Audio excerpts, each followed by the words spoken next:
가장 바른 교육이 가장 빠른 교육이다. 안녕하세요, 콩나물쌤입니다. 오늘은 초등 고학년 국영수에서 반드시 해야 할 것에 대한 이야기 좀 나눠드리도록 하겠습니다. 초등 고학년이 되면 이제 학교 생활에 많이 익숙해지는 시기죠. 저학년 때는 학교는 잘 다니나, 선생님 말씀을 잘 듣나 굉장히 걱정도 많으셨을 텐데요. 그때는 부모님뿐만 아니고 아이도 걱정도 많고 부모님에게 많이 의지하는 시기죠. 하지만 이제 고학년이 되면 가족 모두가 조금씩 익숙해집니다. 크게 걱정 안 하고 잘 다녀오겠지. 그러면서 조금씩 신경을 덜 쓰게 되는데요. 이런 생활적인 면에서는 좀 걱정이 적어지는 반면에 학습은 훨씬 더 중요해지는 시기라고 보겠습니다. 아이들의 학습 내용이 많이 어려워지거든요. 1, 2, 3학년 때는 정말 배우는 내용이 너무너무 쉽습니다. 어른들이 보기에는 저런 거 당연히 알아야 하는 거 아닌가 하는 그런 상식적인 내용들 배우거든요.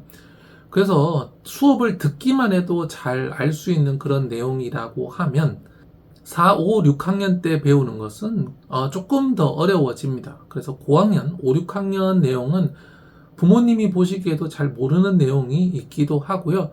그래서 단순히 수업을 듣는 것 플러스 알파로 스스로 공부해야만 자기 것이 되는 조금 더 어려운 내용입니다. 저학년 때는 아이의 공부 습관, 그러니까 꾸준히 책 읽고 자리에 앉아서 조금 문제집도 풀어보고 이런 것들을 연습하는 시기라고 한다면 이제 초등 고학년은 실제로 본격적으로 학습을 해야 하거든요. 이 시기를 지나면 아이의 학습에 관여하기가 굉장히 어려워집니다. 앞에서 말씀드린 것처럼 내용적으로 어려워져서요. 초6 수학은 부모님이 모르시는 내용도 많고요. 중학교는 더 말할 필요도 없겠죠. 게다가 사춘기도 다가오고 더 이상 말을 고분고분 듣지 않나요? 자기 줏대도 생기고요. 그래서 이 시기까지 초등 고학년까지 아이를 잘 지도해 두는 것이 참 중요할 텐데요. 그리고 고학년이 되면 본격적으로 공부에서 멀어지는 아이들이 막 나오기 시작하는 시기예요. 1, 2, 3학년까지는 공부를 좀 못하는 아이는 있어도 그래도 참여하고 한다. 잘 못하지만 다 그렇게 가는데 이제 고학년이 되면 나는 공부는 아니다. 나는 정말 공부를 못하는구나. 정말 저런 잘하는 아이들이 있어서 나는 안 되는구나 라고 하면서 막 떨어져 나가곤 하거든요. 그래서 부모님이 관여도 할 수 있고 아직도 희망의 끈이 있는 거의 마지막 시기인데요. 이제 중학교 가기 전까지 이 초등 고학년에서 무엇을 해야 할까요? 그래서 오늘 영상에서는요, 최소한의 기본은 되어 있다는 가정하에 한 걸음 더 나아가는 방법을 말씀드리려고 해요. 최소한의 기본이라는 것은 국어에서는 독서, 수학에서는 기본서 풀어야 되겠고요. 영어에서는 리더스북 읽는 것들, 이런 최소한의 기본이겠고, 오늘은 요거 플러스 알파로 요거까지 가면 이제 한 걸음 더 확실히 앞서 나간다라는 내용 알려드릴 테니까 우리 아이는 이것을 잘 챙기고 있는지 한번 살펴보시고요. 그렇지 않다면 바로 실천해 보시기 바랍니다.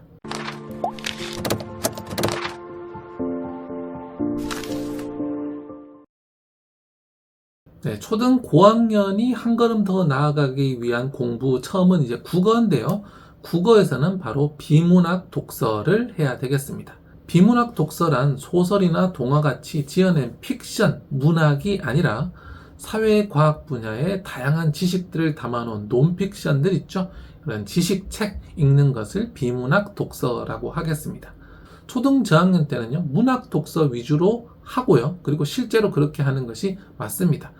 왜냐하면 초등 저학년 때 가장 중요한 목표는 독서 습관을 들이고 읽기 육창성을 획득하는 거기 때문입니다. 그러니까 꾸준히 독서하면서 글을 소리내어 부드럽게 읽어내는 것, 이것을 초등 저학년 때 습득을 해야 되는데 이때는 비문학 독서와 지식책을 읽기가 상대적으로 문학보다 어렵습니다.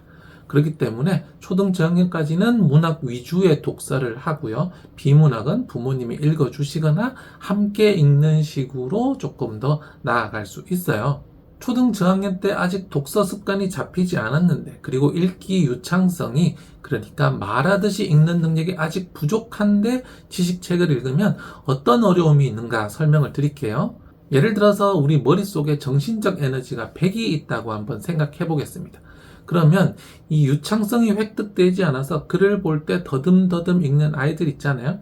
그러면 이런 아이들은 70 정도의 정신적 에너지가 그 글을 소리내어 읽는 데 다 들어갑니다. 그러면 내용 이해는 30밖에 쓰이지 않겠죠?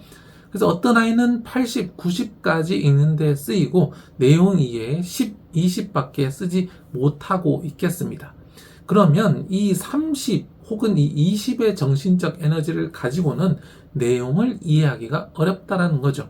그나마 소설 같은 픽션은 내용이 쉽기 때문에 이 30이라는 정신적 자원으로도 어느 정도 이해가 되지만 지식책, 비문학, 논픽션 같은 것들은 지식이 들어있기 때문에 글도 이해하고 그 다음에 그 지식도 이해하려면 이 읽기 유창성이 부족한 상태, 그러니까 내용 이해 30으로는 안 된다는 거죠. 그래서 읽는 것은 거의 자동화가 되어서 정신적 에너지가 10이나 20 들어가고 나머지 정신적 에너지 80, 90을 모두 내용 이해하는데 쏟을 수 있을 때 지식책을 읽는 것이 더 효과적입니다. 그래서 지식책을 혼자 스스로 읽기에 가장 좋은 시기는 초등 3, 4학년 정도 되겠습니다. 그 이전에는 부모님이 읽어주거나 함께 읽는 방식으로 지식책을 읽어야 되고요. 스스로 읽는 것은 초등 3, 4학년이라는 거죠. 그래서 초등 1학년 때는 한글 공부하고 초등 2학년 때는 스스로 읽는 것, 그림책 읽고요. 초등 3학년까지 긴 글책을 읽으면서 이제 지식책으로 넘어가는 겁니다. 그러면 이런 비문학과 지식책을 왜 읽어야 하느냐 하면 책을 통해 지식을 습득하는 법을 익혀야 하기 때문입니다. 책을 통해서, 그러니까 다른 사람의 도움이 없이 스스로 책을 펼쳐서 내가 읽고 이게 이런 뜻이구나 하는 학습하는 과정 자체, 그 전 과정을 스스로 하고 스스로 경험해 보는 것이 굉장히 중요하다는 겁니다. 대부분의 아이들이 이게 안 되거든요. 그래서 선생님 설명 듣고 학원 가서 수업 듣고 학원을 전전하고 문제집을 푸는데 제대로 된 결과가 나오지 않아요. 공부를 정말 잘하는 아이들은 결국에는 선생님이 있고 없고가 중요하지 않아야 합니다. 정말 어려운 부분에서는 선생님의 도움을 받을 수 있지만 기본적으로 내가 읽고 이해하는 능력을 길러 두어야 학년이 올라가서 중학교, 고등학교 가서도 공부를 잘할 수 있거든요. 그렇기 때문에 초등 4, 5, 6학년 이때는 이제 지식책, 비문학 독서를 꼭 시작하시길 권합니다. 수학 과목에서 초등 고학년이 한 걸음 더 나아가기 위해서 반드시 해야 할 공부는 바로 심화 수학입니다. 심화 수학은 무엇을 뜻할까요? 심화의 사전적 정의를 보면 깊을 심에 될 화입니다. 그러니까 깊은 수학이라고 보면 되겠습니다. 그러니까 깊은 수학이라고 하는 것은 기본서, 우리가 흔히 이야기하는 교과서 수준이 있죠. 교과서 수준, 기본서가 있으면 이것보다 한 단계 더 깊게 속으로 들어갔다라는 겁니다. 깊은 수학이라고 하는 만큼 당연히 어렵겠죠. 그리고 많은 사고력을 요합니다.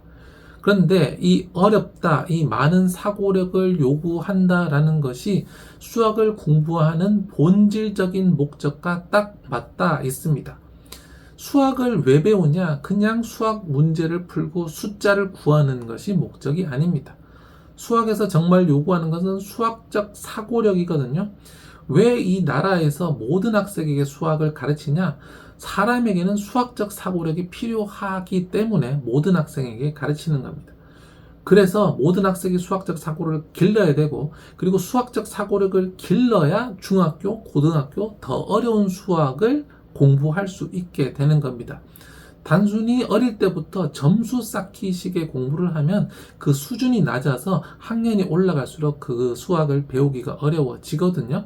그래서 단순히 기본과 유형으로만 된 문제를 풀다 보면 기본적인 수학적 개념은 알고 또 수학 문제의 다양한 유형을 알 수는 있지만 이 수학적으로 스스로 사고하는 힘이 많이 길러지지는 않는다라는 겁니다. 수학적 사고력이라는 것은 일반적인 우리가 평소에 하는 생각과는 달리 수학적 관점에서 수리적, 논리적, 체계적으로 사고하라는 겁니다. 이 사고가 길러져야 중고등학교 수학을 잘할 수 있는 거고요.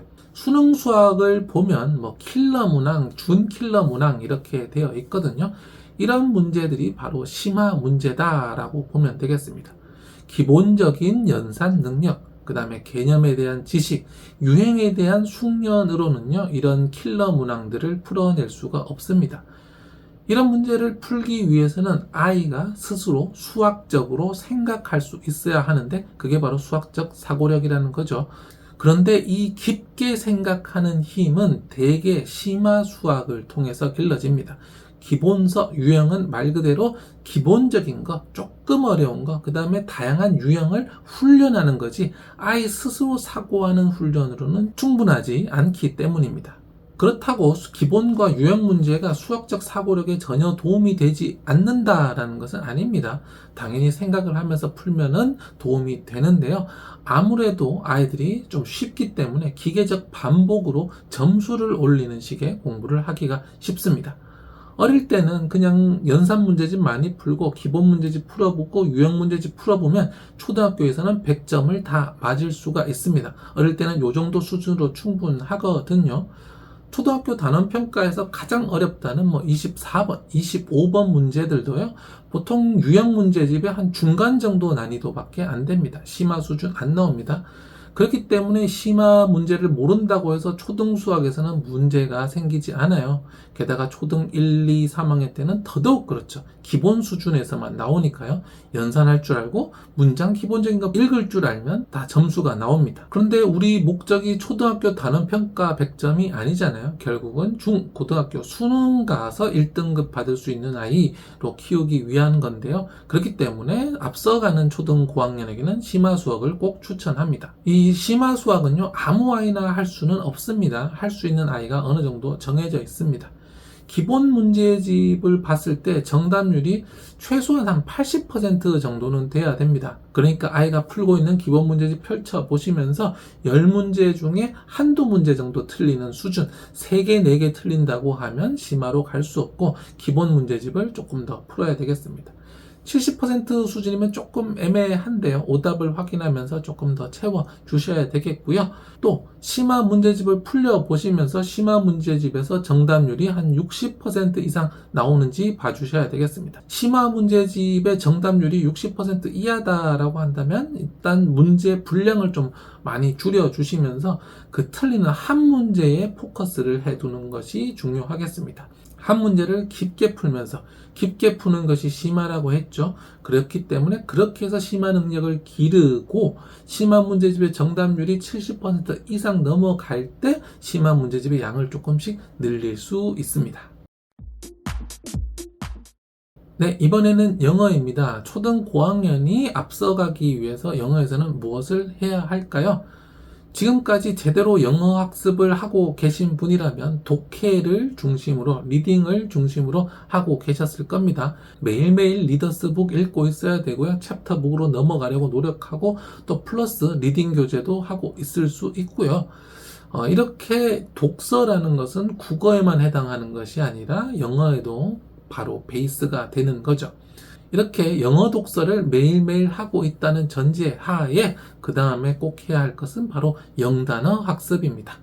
영어 학습에서 가장 중요한 목적은 결국 독해거든요. 수능에서도 독해를 평가를 하게 되고 이 독해가 되면 기본적으로 플러스로 여기서 나아가기 때문에 듣기 말하기도 그렇게 어렵지 않게 나아갈 수 있습니다. 그래서 영어 학습의 모든 핵심 포인트들을 독해에 둬야 하는데요. 이렇게 가장 중요한 독해를 위해서 리딩을 하고요. 이 리딩이 기본적으로 된다. 매일매일 꾸준히 하고 있다라고 한다면 이제 어휘를 하면 되는 거죠. 그래서 계속 읽어 나가면서 여기에다가 어휘 학습을 얹어주는 겁니다. 영어 어휘 학습의 단계를 이전 영상에서 제가 자세히 설명드렸는데요. 영어 어휘 학습은 습득, 발췌 학습, 교재 학습 이 3단계 순으로 나아가면 됩니다. 저학년 때는 습득과 발췌 중심으로 가야 한다면 고학년은 여기에다가 이제 교재 학습을 추가해서 습득, 발췌, 교재 순으로 연결해 나가는 거죠. 이에 대한 자세한 내용은 이번 영상 끝나고 나오는 그 영상을 참고하시고요. 위 영상에서 말하지 않은 부분에 대해서 말씀드리겠습니다. 단어 학습을 할 때는요, 하루에 많은 단어를 하기보다는 짧게 여러 번 하는 것이 좋습니다. 이 방법은 두 가지 측면에서 중요한데요. 첫 번째는요, 단어를 긴 시간 지속적으로 많이 하다 보면 헷갈리게 됩니다. 예를 들어서 하루에 10개, 20개, 30개 하잖아요. 그러면 이 단어와 저 단어, 그 다음에 이 단어의 뜻과 저 단어의 뜻이 막 섞이면서 혼동이 되기 시작을 하는 거죠. 그래서 개수를 줄여서 짧게 하고 끝내는 것이 좋습니다. 두 번째는요, 단어는 여러 번 반복해서 학습해야 하거든요. 제가 쓴 문해력 수업에서도 말씀드렸고, 이 유튜브에서도 여러 번 말씀드렸지만, 단어는 한 번 봐서 학습이 되는 게 없습니다. 단어는 최소 4번, 보통 8번 정도 만나야 하니까요. 이거 오늘 한 번 하고 끝낸다라는 느낌이 아니고, 오늘 한번 만나봤다, 다음에 또 만난다, 그 다음에 또 만난다라는 느낌으로 가야 됩니다.